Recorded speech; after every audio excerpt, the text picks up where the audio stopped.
Ante todo, muy buen día. Vamos a iniciar la clase acerca del sueño y vigilia correspondiente al temario de Neurociencias 1.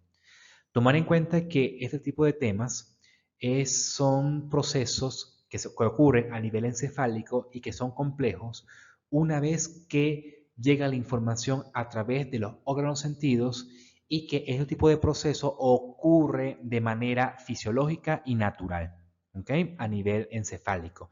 Entonces voy a describir qué ocurre a nivel encefálico cuando una persona duerme y cuando una persona está en vigilia.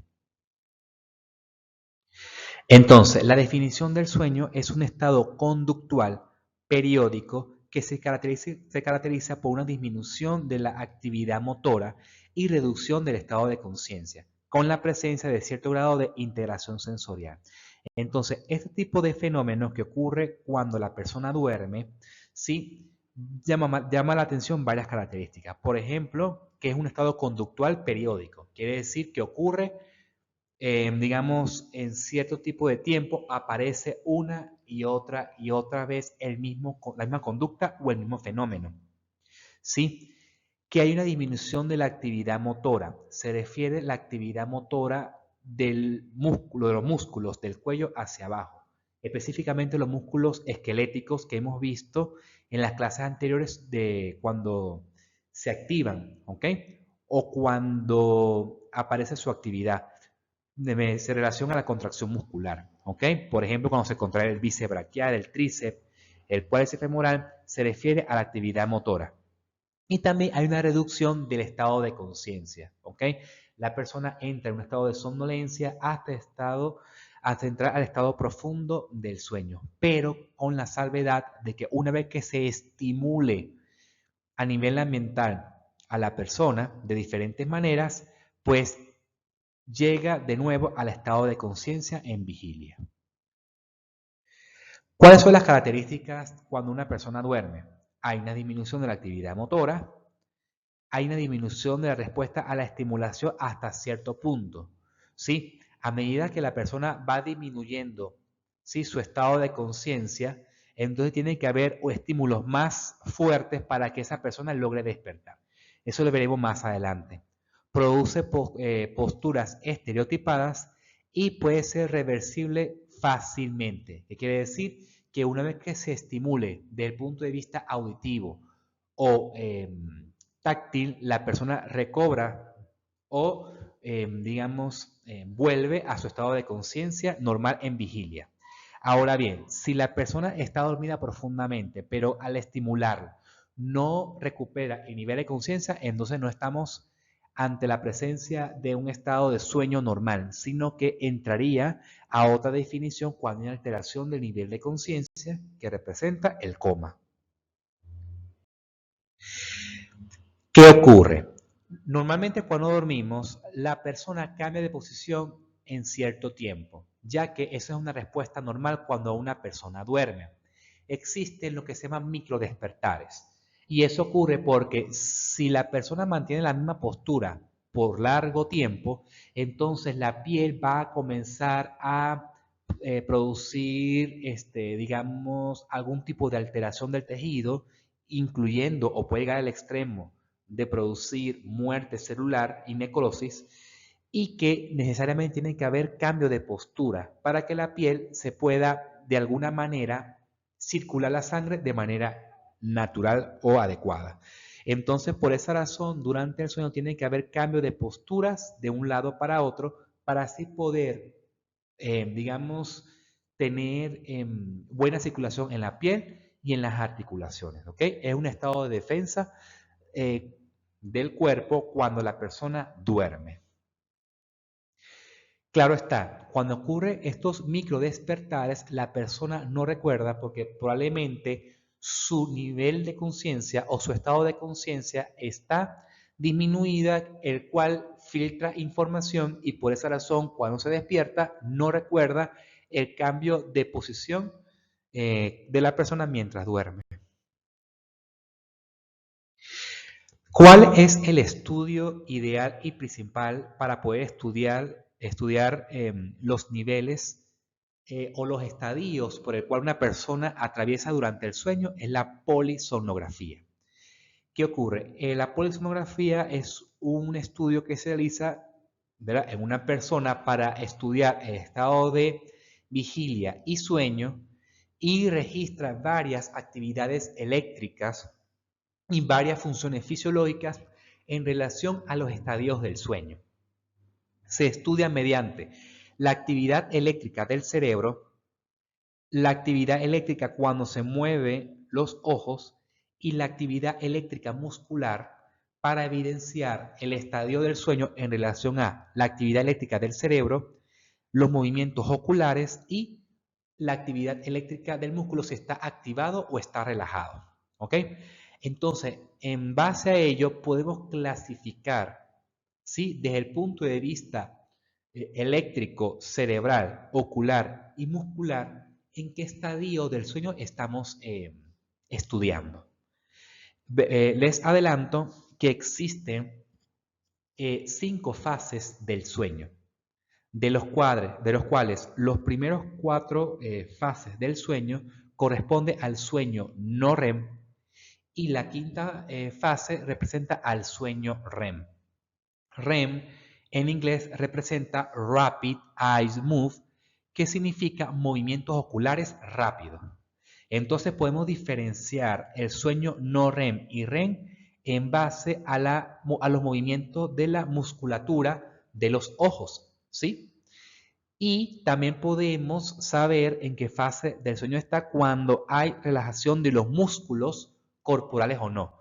Recordar que en la fase del sueño, en la primera fase, hasta llegar a la última fase del sueño, que es la fase REM, el músculo comienza a relajarse hasta llegar a la atonía muscular, o sea, que no contrae el músculo. Y existe una fase del sueño no REM y REM que se clasifica el no REM del 1 al 4 en relación a las ondas del electroencefalograma. Entonces, se colocan unos electrodos, ¿sí?, en la piel que registra o la actividad muscular, que es la electromiografía, o la actividad de la musculatura de los ojos en movimiento, que es el electrooculograma, y se coloca unos electrodos a nivel cerebral que representa el electroencefalograma. ¿Sí? Entonces, aquí medimos la actividad eléctrica de las ondas cerebrales, la actividad eléctrica de los movimientos de los ojos y la actividad eléctrica de la musculatura. ¿Ok? Aquí estamos viendo la musculatura, algunas masticatorias, pero también se puede estudiar la musculatura de la pierna, ¿sí?, para hacer diagnóstico de ciertos síndromes como el síndrome de la pierna inquieta durante el sueño. Entonces se estudia a través de la polisomnografía. Vamos a estudiar, en primer lugar, la actividad eléctrica del cerebro porque es la que permite clasificar la fase del 1 al 4 del sueño no REM y el sueño REM en relación, ¿sí?, a la actividad eléctrica muscular y ocular. Entonces voy a enfocarme primero en la actividad eléctrica del cerebro. Pero antes tenemos que clasificar las ondas cerebrales según la frecuencia. Recuerda que la frecuencia se mide en hertz, o sea, ondas por segundo. Cuando el ritmo o las ondas están entre 8 y 14 ondas por segundo, estamos en un ritmo alfa. Cuando están las ondas mayor a 14 ondas por segundo, estamos en un ritmo beta. Cuando las ondas están de 4 a 7 ondas por segundo, estamos en un ritmo zeta. Y cuando las ondas están menor a 3,5 ondas en un segundo, estamos en un ritmo delta. De esta manera se clasifican las ondas cerebrales según las frecuencias en un segundo. Bueno, aquí representa, sí, lo que serían las ondas cerebrales. Entonces, vamos a clasificar cuando la persona está despierta y cuando la persona comienza a dormirse hasta llegar al sueño profundo. Entonces, cuando una persona está despierta, las ondas cerebrales se encuentran en un ritmo beta en todo el cerebro. O sea, unas ondas o ciclos que representan mayor a 14 ondas por segundo. Entonces, cuando una persona está despierta con los ojos abiertos es porque está captando la información y está siendo procesada. Y por esa razón hay mucha actividad cerebral, el cual justifica el ritmo beta. Cuando la persona está despierta pero cierra los ojos, persiste el ritmo beta, pero en la región anterior del cerebro, o sea, el lóbulo frontal y porción anterior del lóbulo parietal y temporal. Pero resulta que en la región posterior, que sería el lóbulo occipital, comienza a aparecer lo que representa el ritmo alfa, que va entre 7 a 14, ¿sí? Ondas por segundo.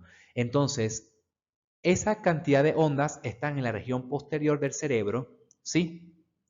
Es cuando una persona está despierta, pero se encuentra con los ojos cerrados. Es porque la información que recibe, recuerden, de la retina, llega al área primaria cerebral que se encuentra en el lóbulo occipital, en la cisura calcarina. Pero como está cerrado los ojos y ya deja de enviar información hacia el lóbulo occipital, entonces comienzan a aparecer otro ritmo que no es el beta, sino el ritmo alfa. ¿Qué ocurre? Que cuando la persona entra en somnolencia y comienza a llegar al estadio 1 del sueño no REM, ¿ok? Comienza a presentarse un fenómeno que se llama fragmentación del alfa.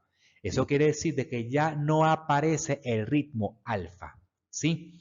Comienza a fragmentarse, o sea, no aparecen esas ondas características de que son de 7 a 14 Hz o de 7 a 14 ondas en un segundo, sino que comienza a enlentecerse y comienza a entrar al ritmo o al rango Z, que va de 7 a 4 ondas en un segundo. Entonces comienza a enlentecerse el ritmo alfa posterior y el ritmo beta también comienza a enlentecerse, o sea, comienza a entrar al rango Z. Pero además aparece dos ondas que son características del estadio 1, que es el uso del sueño y la onda del vértex. El uso del sueño son ondas, sí, digamos que entra al rango del ritmo Z, pero aparece como una especie de ondas puntiagudas, ¿sí? Que se encuentra a nivel de la región frontal y central, en la región media. Las ondas del vértex también aparece que es vértex. ¿Por qué? Porque aparece en la región central del cerebro entre el lóbulo frontal y parietal en su porción superior y aparece una onda grande, ¿sí? Y esa onda grande representa una sincronización. O sea, comienza periodos del estudio del electroencefalograma que se comienza a enlentecerse mucho más. Y ese lentecimiento, sí, que puede estar a rango Z, pero pareciera que la onda del vértex entra al rango delta, eso ocurre de manera natural en el estadio del sueño, más la fragmentación del ritmo alfa. Cuando el uso del sueño se combina con la onda del vértex, comienza un estadio del estadio 2. Y allí, cuando se combina el uso del sueño con la onda del vértex, comienza a aparecer lo que se llama el complejo K. El complejo K no es más la unión de la onda del vértex con el uso del sueño, ¿sí? Pero pegados. Entonces, allí estaríamos hablando del estadio 2 y se mantiene las ondas Z generalizadas. El estadio 3 y 4 no aparece ni el uso del sueño, ni la onda del vértex, ni el complejo K, sino que aparece las ondas Z y delta completamente. ¿Ok? En alguna literatura considera unir el estadio 3 y 4 del sueño no REM porque justamente aparecen las ondas Z y delta. Cabe destacar que antes se hacía la clasificación del estadio 3 y 4 dependiendo de qué ondas lentas predominaba. Si predominaba más las ondas Z que delta, entonces estamos en estadio 3. Y si predomina la onda más lenta, que es la delta, y predomina sobre la zeta, entonces estaríamos en el sueño 4. ¿Ok? Ahora bien, todas ellas en el estadio 1, 2, 3 y 4 del sueño no REM no aparecen los movimientos oculares rápidos en el oculograma y en el electromiograma aparece relajación del músculo, ¿ok? Completamente. Cuando entra al sueño REM, ¿qué ocurre a nivel cerebral? Que aparecen las ondas beta o el ritmo beta, que se parece como que si la persona estuviera despierta. Y estamos entrando en el sueño profundo del sueño, que es paradójico, porque se supone que el sueño profundo sí debe haber elentecimiento o debe haber descanso cerebral, pues aparece un fenómeno que el sueño profundo del sueño se comporta igual como si la persona estuviera despierta con los ojos abiertos, ¿ok? En la actividad cerebral. Lo que cambia es que cuando la persona entra en el sueño REM es porque los ojos se mueven muy rápidamente y de ahí su nombre. El Rapid Eyes Move es movimiento ocular rápido y que la musculatura esquelética se encuentra en total atonía, o sea, está relajado totalmente. ¿Ok? Y de esa manera, desde el punto de vista del electroencefalograma, podemos determinar la fase del sueño. Y para clasificar del sueño no REM al REM, nos ayudamos del electrooculograma y del electromiograma. Resulta que la clasificación del sueño no REM y REM, más que el músculo se relaja totalmente en el sueño REM y en el sueño no REM el músculo está relajado, pero no tanto, cambia las características de los otros órganos, incluyendo el pulmón y el corazón. El hecho que estemos en el sueño no REM y REM puede modificar la frecuencia cardíaca y la frecuencia respiratoria. Lo que está aquí marcado, los cuadros de color morado claro y de azul claro, representa el estadio no REM, mientras que los cuadros pequeños, que están un poquito más claros que los cuadros anteriores, representa al sueño REM. Si se dan cuenta, en el sueño no REM hay una disminución de la frecuencia cardíaca y hay una disminución de la frecuencia respiratoria. Pero resulta que cuando la persona entra en el sueño REM, aumenta la frecuencia cardíaca y aumenta la frecuencia respiratoria. Parecido como si la persona estuviera despierta. Pero resulta que existen los movimientos oculares rápidos. Entonces aquí hay activación en el sueño REM del sistema nervioso autónomo, pareciera el simpático, y que cuando entramos al sueño no REM se activa el sistema nervioso parasimpático. Esa es la razón del por qué algunos trastornos del sueño están asociados a la hipertensión arterial, ¿sí? Inclusive hay ciertos eventos isquémicos cardíacos, es decir, infartos agudos al miocardio, que ocurre en la noche mientras la persona entra al sueño REM. ¿Ok? Entonces, cuando hay patologías del sueño, hay que descartar de que la persona no esté entrando en crisis hipertensiva durante el sueño, que genere insomnio. Y vamos a hablar más adelante acerca de otros parámetros que hay que evaluar a la hora de estudiar el insomnio. ¿Ok?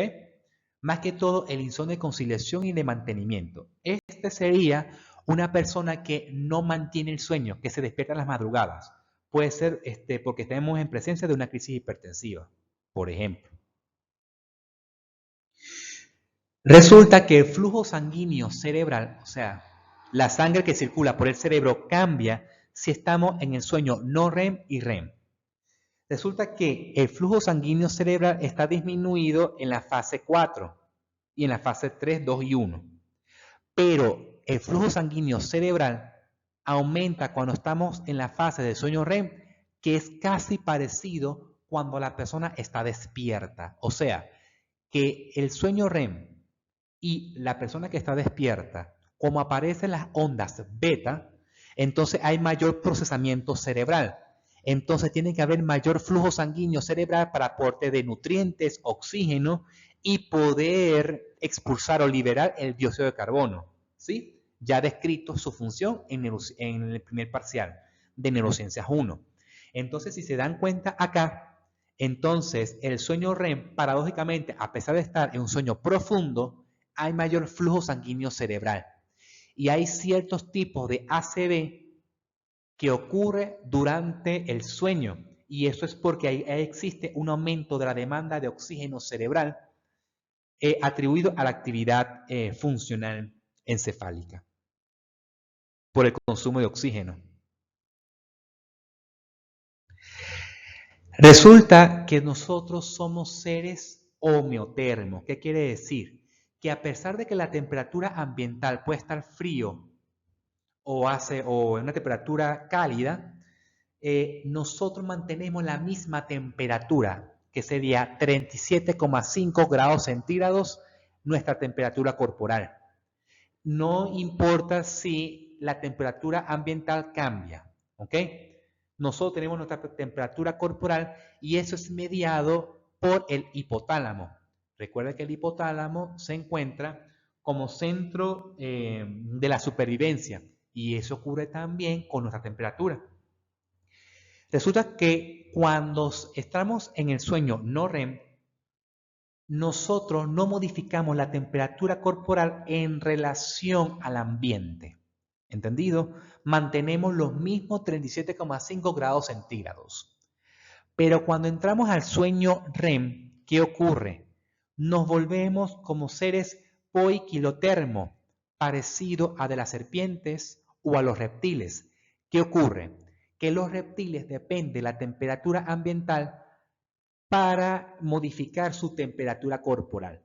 Por esa razón, las serpientes y ciertos reptiles tienen que exponerse al sol, por ejemplo, para mantener su temperatura corporal. Y si está muy caliente, por ejemplo, su temperatura corporal o está muy elevada su temperatura corporal, tiene que estar en sombra o ambientes fríos para poder disminuir la temperatura corporal. Pues cuando entramos al sueño REM nos comportamos como si fuéramos reptiles. ¿Qué quiere decir? Que depende de la temperatura corporal, la modificación de la temperatura interna, ambiental, que puede modificar la temperatura corporal. Entonces, por esa razón, cuando dormimos tenemos que utilizar sábanas o cobijas para mantener la temperatura corporal estable en toda la noche. El sistema genitourinario que ocurre en el sueño REM, ocurre una tumefacción de los genitales externos, o sea, produce erección tanto en el hombre como en la mujer, ¿sí? Del clítoris en la mujer y el pene en el hombre. Por esa razón existen erecciones nocturnas y cuando la persona se despierta en las mañanas, más que todo en el hombre, se despierta con erecciones del pene, porque se supone que al final de la noche hay aumento del ciclo del sueño REM que aumenta la probabilidad de producir erecciones matutinas, pero que esta no tiene una connotación sexual, sino como respuesta ante el sueño REM. Hay que tomar en cuenta de que estas erecciones matutinas pueden ser reflejo de algunas alteraciones o trastornos sexuales relacionados a organicidad, ¿entendido? Como la impotencia sexual, ¿sí? Que sería una disfunción eréctil, por ejemplo, en el caso de los hombres. Puede ser de que un hombre que sea diabético tenga impotencia sexual porque está alterados los nervios periféricos, ¿sí? Que involucre la erección peniana y que cuando se levante en las mañanas no tenga esa erección. Pero hay personas que desde el punto de vista psicógeno tiene alteraciones, ¿sí? Y que manifiesta como una disfunción eréctil en el hombre, porque hay una causa emocional a nivel cerebral que no hace que tengan las erecciones. Pues mediante este tipo de estudios de la polisomnografía podemos determinar si tiene erecciones o no matutinas o durante el sueño, porque si, por ejemplo, el paciente tiene erecciones durante el sueño REM, ¿sí? Mediante la tumefacción del pene, y en la mañana tiene erecciones matutinas, quiere decir de que su disfunción sexual o la disfunción eréctil masculina es atribuido a causas psicógenas, a causas emocionales. Pero si durante la noche no hay tumefacción peniana y cuando en las mañanas, por ejemplo, se levanta el hombre y no tiene erecciones, entonces su disfunción eréctil, ¿sí? En el sexo masculino, es atribuido a organicidad, o sea, puede ser por diabetes. Entonces, existe un estudio que podemos determinar si su disfunción sexual es atribuido a organicidad o no. Organicidad se refiere cuando la causa es de causa neurológica o psicógena psiquiátrica. En esta diapositiva se muestra el encéfalo, ¿sí? Entonces aquí representa lo que sería el tallo encefálico, el mesencéfalo, protuberancia y bulbo raquídeo, y tenemos la corteza cerebral. Resulta que hay una conexión entre el tallo encefálico y la corteza cerebral, ¿sí? Que una vez que se active esta área del tallo encefálico, entonces se activa la corteza cerebral y eso hace que nos mantengamos despiertos. ¿Quién activa esta estructura del tallo encefálico? Pues los órganos sentidos, la vía visual, la auditiva, la táctil, porque todas atraviesan el tallo encefálico, excepto la vía olfatoria que no pasa por el tallo encefálico.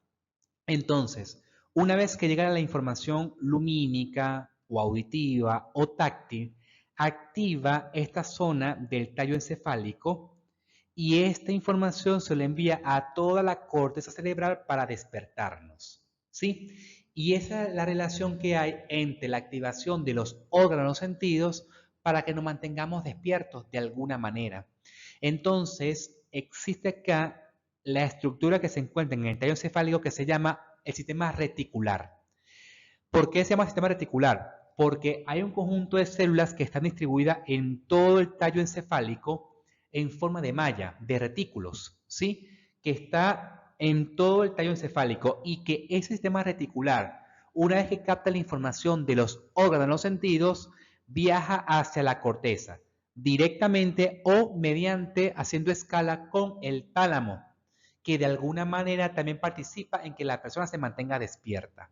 Entonces, el sistema del cual comunica el tallo encefálico mediante la activación de los órganos de los sentidos con su conexión con la corteza cerebral, específicamente la sustancia gris de todo el cerebro, corresponde a lo que se llama el sistema SARA. SARA, S-A-R-A, es el sistema reticular activador ascendente. De ahí vienen sus siglas. O sea, de que de este sistema del tallo encefálico activa la corteza y nos mantiene despiertos. ¿Ok? Aquí representa la relación entre el hipotálamo y el tallo encefálico. Aquí, por ejemplo, muestran algunas siglas como LC, que es el locus ceruleus, que aquí están las neuronas noradrenérgicas, que liberan noradrenalina. Aquí tenemos el núcleo de RAFE, que liberan serotonina a nivel del tallo encefálico hacia la corteza cerebral. Y este es el núcleo hipotalámico del que libera los sucúculos mamilares que libera histamina, ¿sí? Fíjense que lo que está acá representado son los núcleos que se encuentran en el hipotálamo que tienen relación con el tallo encefálico o con otros núcleos del hipotálamo. Por ejemplo, la orexina, las neuronas orexigénicas que se encuentran en el hipotálamo, envía información hacia el locus ceruleus, el núcleo de RAFE, y el núcleo talámico liberador de histamina, el cual hace que libere histamina, noradrenalina y serotonina a la corteza cerebral y la persona se despierte. Al mismo tiempo, las neuronas orexigénicas inhiben a otros núcleos del hipotálamo, que es el núcleo ventrolateral del hipotálamo. Este núcleo se encarga de que las personas duerman o entren en estado del sueño. Entonces, ellas tienen que estar inhibidas para que la persona esté despierta. Ahora bien, cuando el núcleo ventrolateral del hipotálamo se activa, tiene que inhibir a las neuronas orexigénicas del hipotálamo y a su vez tiene que inhibir los núcleos que se encuentran en el tallo encefálico, el locus ceruleus y el núcleo de RAFE. O sea que disminuye la liberación de noradrenalina y disminuye la liberación de la serotonina, al igual que disminuye la liberación de histamina a nivel de la corteza cerebral, que sus neuronas se encuentran en el hipotálamo también, y de esa manera la persona entra en sueño. Resulta que las neuronas que se encuentran en la región anterior del hipotálamo sensa la temperatura, ya visto en la clase de sistema neuroendocrino cómo regula la temperatura por ser seres homeotermos. Entonces, por esa razón, ante la presencia de calor, hace que la persona se duerma, ¿sí? Porque se activa el núcleo ventrolateral del hipotálamo y que inhibe a las neuronas orexigénicas y la que se encuentra en el tallo encefálico. Hay que tomar en cuenta muchas cosas. Aquí, la serotonina, la histamina y la noradrenalina mantiene a las personas despiertas. ¿Ok? Eso quiere decir que medicamentos que inhiban la noradrenalina, la serotonina en cierto punto, o disminución de la orexina, o medicamentos que inhiban los receptores de la histamina, hace que la persona se duerma. Esa es la razón de por qué ciertos antihistamínicos que son antialérgicos producen sueño, porque la histamina, su función es mantener despierta a la persona. Entonces, si no hay actividad de la histamina, la persona duerme. Al igual que el locus coeruleus con la noradrenalina, sí, por el sistema de activación reticular y que mantiene a la persona despierta, al igual que el núcleo del RAF, que liberan serotonina a nivel cerebral. Aquí muestra un gráfico, ¿sí? A través del tiempo, cuando la persona está despierta o atraviesa el sueño no REM y REM, con respecto a la liberación de neurotransmisores a nivel cerebral. Cuando una persona está despierta, ¿qué ocurre? Se libera el neurotransmisor colinérgico, que sería la acetilcolina, la hipocretina, que sería la orexina, y la monoamina, que sería la noradrenalina, por ejemplo, ¿sí? Y la dopamina hasta cierto punto a nivel cerebral. ¿Qué ocurre? Cuando entran al sueño no REM, la fase 1, 2, 3 y 4 del sueño no REM, la acetilcolina, los neurotransmisores monoaminérgicos como la dopamina y noradrenalina y la orexina disminuye su concentración en el sueño no REM. Pero cuando entran al sueño REM, que pareciera que la persona estuviera despierta y hay actividad beta generalizada, la hipocretina, que es la orexina, y la monoamina se encuentran disminuidas y la que llega a aumentar es la acetilcolina. Y aquí introduzco la función del neurotransmisor acetilcolina. Recuerden que la acetilcolina participa en la regulación de la memoria, más que todo a nivel del hipocampo, y participa en almacenamiento de la memoria explícita a corto plazo en el hipocampo. ¿Ok? ¿Qué ocurre? Cuando una persona sueña, pero sueña en relación o cuando se encuentra en la fase del sueño no REM, la acetilcolina se encuentra disminuida. Entonces, si la persona tiene una pesadilla y tiene la acetilcolina disminuida en el sueño no REM, cuando se despierte no va a recordar lo que soñó porque se encuentra en la fase del sueño no REM. Pero si sueña, ¿verdad? Y se encuentra en la fase REM, la acetilcolina aumenta y entonces esa persona va a recordar los sueños, ¿sí? Y por esa razón, la persona cuando sueña y está en la fase REM, pues recuerda los sueños, gracias a la acetilcolina. De alguna manera, la acetilcolina participa en si recuerda o no la persona los sueños, ¿sí? Entonces hay que tomar en cuenta, muy importante, porque ciertas patologías del sueño REM lo justifica por la disregulación de estos neurotransmisores y su distribución armónica.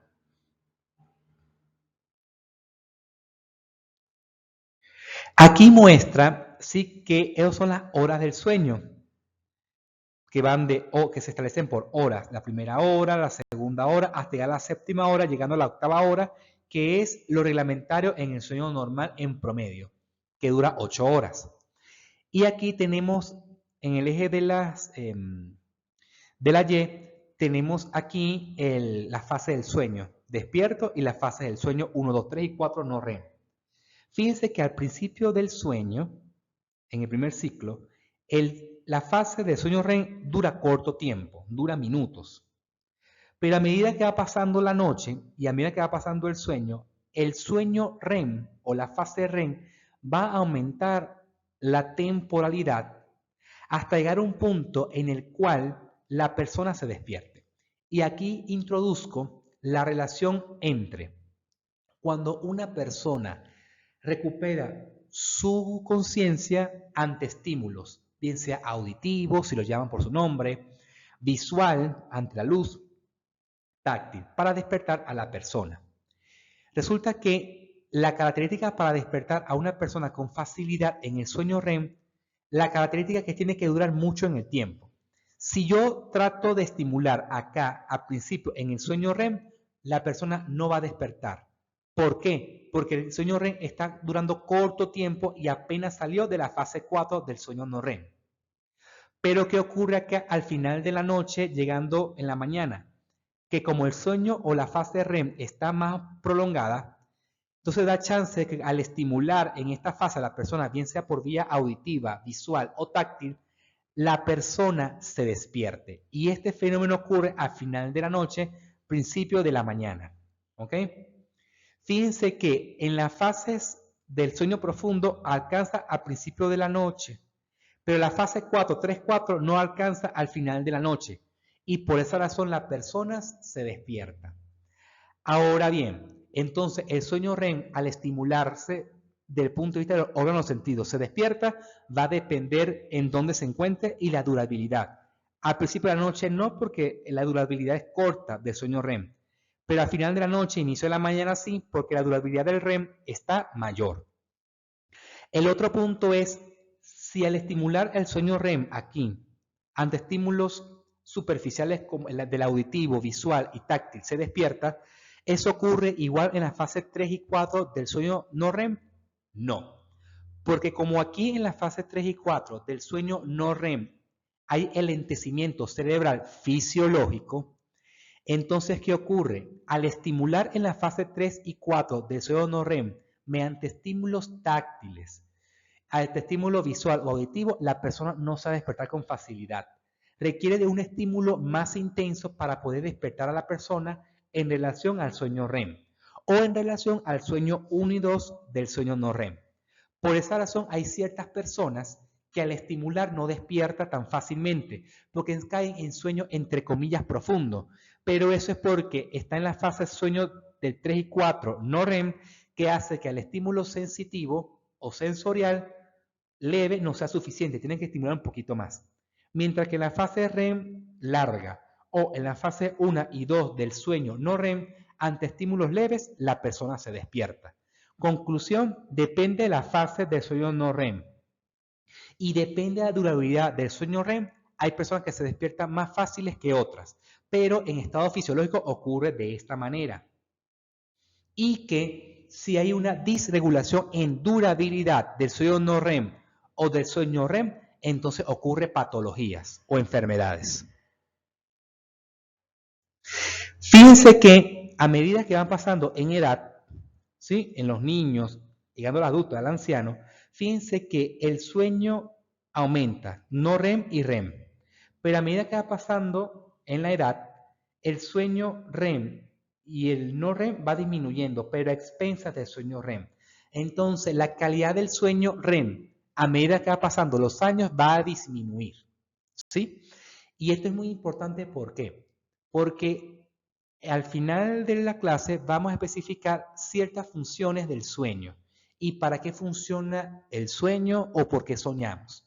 Pero parte de la función computacional, ¿sí? Una teoría describe que en la fase de sueño REM sirve para pasar la memoria a corto plazo que ha adquirido durante el día, pasarla a la memoria a largo plazo y consolida mejor la información. Y eso ocurre cuando el sueño alcanza al sueño REM. Fíjense que la fase REM puede ser modificada básicamente por ciertas sustancias. Por ejemplo, la benzodiazepina, que es el alprazolam que lo utilizan para, entre comillas, descansar o dormir, sí, las benzodiazepinas hace de que la persona pueda alcanzar el sueño profundo, 3 y 4 del no REM, pero el sueño REM no lo alcanza en su totalidad y no hace que la persona tenga una buena arquitectura del sueño. Eso quiere decir que atraviesa la fase de manera normal y hace que la persona que tome benzodiazepina no regule el sueño REM de manera regular. Esa es la razón del por qué ciertas personas sienten que no descansa durante el sueño y que hay que tomar en cuenta la importancia del sueño REM, que sería consolidar la memoria. Fíjense que la cafeína hace de que perturbe tanto el sueño de iniciación como de mantenimiento. Y eso hace que la cafeína hace que la persona se despierte. Porque recuerden que el ATP es una molécula que participa en la moneda energética. Lo utilizan las células para gastar energía o utilizar la energía. Resulta que cuando se utiliza el ATP, produce AMP por desgaste del ATP y existen receptores a nivel cerebral hipotalámicos que captan ese AMP y generan sueño. Lo que se describe como mecanismo de acción de la cafeína es inhibir esos receptores y hacer que la persona se despierte o se mantenga despierta, pero hay que tomar en cuenta de que a pesar que se bloquee el receptor de AMP, persiste lo AMP como moléculas en el cerebro y eso hace que al pasar el efecto de la cafeína, la persona tiende a dormir. Hay que tomar en cuenta el higiene del sueño en relación a la cafeína. Por esa razón, solamente se debe consumir en las mañanas porque la cafeína a nivel sanguíneo dura 10 horas. Entonces hay que tomar en cuenta que la última taza de café para tener un buen sueño es hasta las 10 de la mañana, máximo mediodía. Forma parte del higiene en el sueño. Ahora, otro punto que hay que tomar en cuenta es el ciclo circadiano. Resulta que el cerebro humano capta la información ambiental en relación a aproximadamente 24 horas, ¿sí? Que hay ciertas hormonas que se liberan durante el día y hay otras hormonas que se liberan durante la noche y que utiliza los órganos de los sentidos para captar la información ambiental y saber si mantenernos despiertos o dormir. Entonces, les adelanto, a través del estímulo visual, ¿sí? Por la luz, llega la información al hipotálamo y allí sabe el cerebro que estamos de día y no de noche. Pero si de alguna manera se deja de percibir la luz del día, ¿ok? Entonces ciertos núcleos a nivel cerebral perciben que es de noche, propiciando a liberación de ciertas hormonas y producir el sueño. Entonces fíjense cómo a través de la estimulación lumínica genera que la persona se mantenga despierta o no. Hay que tomar en cuenta algo. No es cualquier estimulación lumínica. Se describe que los rayos UV, ¿sí? Los ultravioleta, que es la luz azul, hace de que la persona se mantenga despierta, ¿sí? Porque justamente la luz solar contiene ondas electromagnéticas de tipo rayos UV y eso es captado por la retina para mantener a la persona despierta. Y que si deja de percibir la luz del sol y cae la noche, entonces allí deja de estimularse la vía que estimula el hipotálamo y hace que se liberen ciertas hormonas propiciando al sueño. Por ejemplo, la melatonina. Entonces sigue un ciclo circadiano durante el día que se libera el cortisol por la glándula suprarrenal y se libera melatonina de noche porque deja de percibir la luz, ¿sí? De los rayos UV. Tomar en cuenta que las pantallas generan luces azules, rayos UV de poca cantidad, pero que es suficiente para que el cerebro capte que todavía es de día y que por esa razón, al captar luz azul de las pantallas, genera disminución de melatonina, no de producción, sino de secreción de melatonina. Y eso hace de que los picos de melatonina nocturna hacen de que no sean efectivas para inducir el sueño. Por esa razón es importante colocar o evitar la luz azul de las pantallas, por ejemplo, colocar modo sepia o evitar el uso de pantallas a ciertas horas de la noche como higiene del sueño y poder liberar la melatonina de manera natural. Entonces el ciclo circadiano en promedio dura 25,3 horas. Sin embargo, eso lo establece por, digamos, la estimulación de ciertos núcleos que es el supraquiasmático. Este núcleo supraquiasmático que se encuentra en el hipotálamo capta la información lumínica para mantenernos despiertos, ¿sí? Y que esta información llega a la glándula que se llama pineal, que se encuentra en el diencéfalo, que libera melatonina. Entonces, al dejar de percibir la luz de los rayos UV, entonces aquí se inhibe el núcleo supraquiasmático que hace de que se libere melatonina en el núcleo, en la glándula, en la epífisis. Porque hay un tracto que se llama retículo hipotalámico.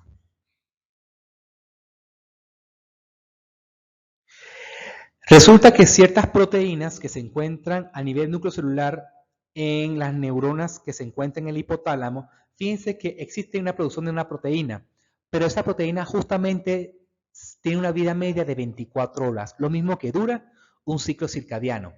Por esa razón es importante tomar en cuenta que existen una actividad cerebral de día que es distinto al de noche, que lo capta la información a nivel ambiental, pero intrínsecamente el cerebro está preparado para establecer el ciclo circadiano. Hay que tomar en cuenta de que si la persona, por ejemplo, deja de recibir la luz del sol por cierto tiempo, por días y semanas, el cerebro hasta cierto punto puede regular su ciclo circadiano, ya después no. Sí, porque depende del estímulo externo para poder regular su ciclo circadiano. Y hay que tomar en cuenta también que ciertas hormonas, su disregulación depende si son liberadas de día o de noche, entonces puede generar también trastornos del sueño, que se mencionará más adelante en la próxima clase. Una persona que tiene problemas del sueño produce disminución del rendimiento, tanto académico laboral como su estilo de vida. Resulta que cuando una persona se trasnocha o no tiene un sueño reparador, entonces comienza a tener errores del rendimiento. Por ende, esa persona comienza a tener o comenzar a tener errores. Y tiene que ver porque hay un sistema del ciclo sueño-vigilia que tiene comunicación o contacto desde el tallo encefálico tálamo hacia la corteza cerebral. Y entonces, como no hay buen descanso, ¿sí? Esa comunicación no se hace efectiva y por esa razón, a pesar de que la corteza cerebral está indemne o normal, su llegada a la información de las zonas profundas del cerebro no es la adecuada y por esa razón genera somnolencia y aumenta los errores. Pueden aumentar inclusive accidentes de vehículos. Por esa razón, ciertos países, al consumir antihistamínicos o antialérgicos, no pueden conducir porque produce accidentes de tránsito. Al igual que personas que se tienen trastorno del sueño importante o se trasnoche, puede también generar errores, incluyendo accidentes de tránsito. Una persona que tenga trasnocho o problemas del sueño es una persona que tiene alteración de ciertas áreas, incluyendo un área que se llama la corteza prefrontal del lóbulo frontal, la corteza parietal y premotora. Son encargadas para la planificación y secuenciación, tanto para realizar alguna actividad con un objetivo como planificación y secuenciación motora.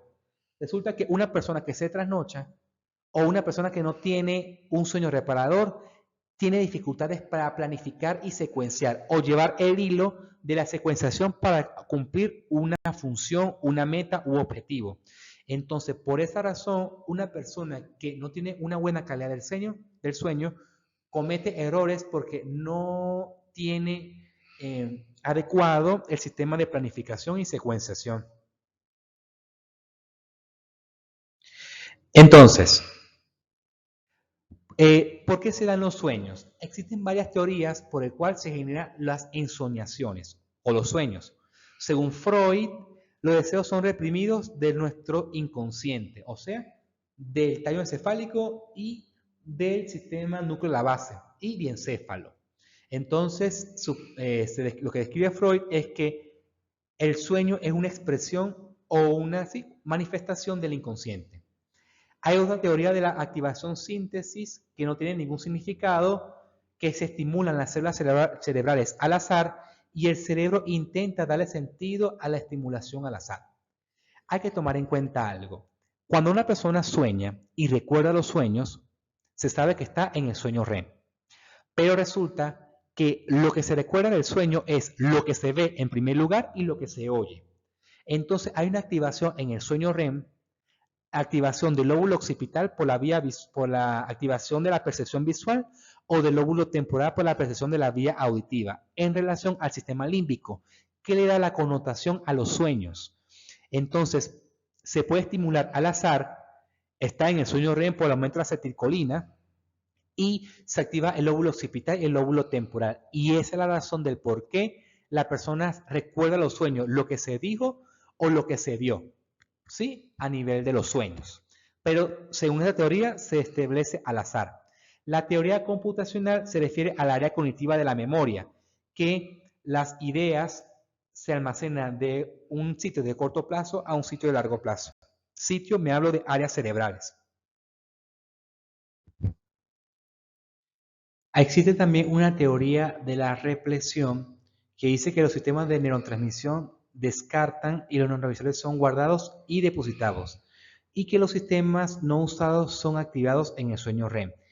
Eso se hace alusión con respecto, por ejemplo, a la hipocretina, la acetilcolina y las monoaminas. Entonces, hasta cierto punto es cierto que cumple la función del sueño, pero no es del todo su función. Porque recuerden que yo puedo explicar acá que el sueño REM produce las ensoñaciones por la acetilcolina, que aumenta su actividad o su liberación en esta fase, pero no es suficiente para explicar el contenido del sueño, por qué se produce. Entonces, explicar solamente por liberación de neurotransmisores no es suficiente, es complejo. Al igual que se describe la activación del lóbulo occipital y temporal. Perfecto, pero ¿qué función cumple respecto a estas funciones en relación a la fisiología del estilo de vida de la persona? Entonces, eso todavía hay discrepancia y estudios que se están realizando en este momento. Con respecto a la solución de problemas, se procesan los problemas que nos ocurren durante el día. Entonces, aquí también se describe que el cerebro, por lo general, cuando veamos en Neurociencias 2, atención, ¿sí? Como área cognitiva, el cerebro es capaz cognitivamente de filtrar información y centrarnos en un solo punto o un solo estímulo. Pero resulta que, según lo que describe aquí en los sueños, no se filtra del todo, porque eso puede ser almacenado en el subconsciente o inconsciente y que se puede ser manifiesto o manifestado durante el sueño, específicamente el sueño REM. Y el no REM puede ser manifestado, pero simplemente no se recuerda porque no hay liberación de acetilcolina. Un animal o una persona que tenga trastornos del sueño de tipo insomnio y dure días o semanas sin dormir puede producir la muerte. Por esa razón, el sueño como un sistema de supervivencia se cataloga como tal porque si no se logra dormir de manera adecuada, puede, aparte de producir trastornos del ánimo o tiene una relación direccional con trastornos del ánimo y trastornos cognitivos, ¿sí? Puede generar también la muerte, puede producir cambios en la ingesta de alimentos, puede aumentar y después disminuir de peso, puede producir hasta arritmias cardíacas y la muerte. Recuerden que el hipotálamo es el centro regulador del sistema de supervivencia. Entonces, como también puede comandar el sistema nervioso autónomo, puede modificar la alimentación y la activación autonómica, aumentando la frecuencia cardíaca y el aumento de probabilidad de arritmias cardíacas. Y eso es todo con respecto al sistema del ciclo, sueño y vigilia.